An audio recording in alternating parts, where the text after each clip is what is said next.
when I was in Gaza as a reporter, I remember seeing the malnutrition signs on the faces of the children and many people.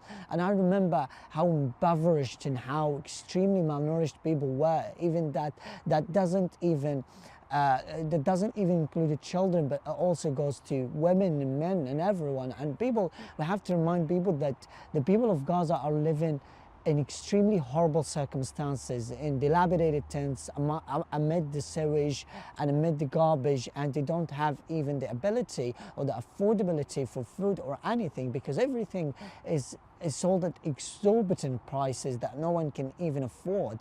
So what we are seeing right now is that thousands and hundreds of thousands of children are being malnourished, and the people cannot find food at all. And my family just told me, and the friends in my family and everyone that I talk to in Gaza, they tell me that what they are offering every single day themselves is just bread. That's what they want. So they are eating literally stale bread with some lentils. That's the most they can provide themselves with. But unfortunately, other than that, they can't bring vegetables, they can't bring fruits. And another important point here, because Israel has just claimed that aid has been into Gaza, but the reality is, and this is something I really concluded from talking to many people in Gaza, that just a trickle of aid has been into the strip, and people cannot afford it at all.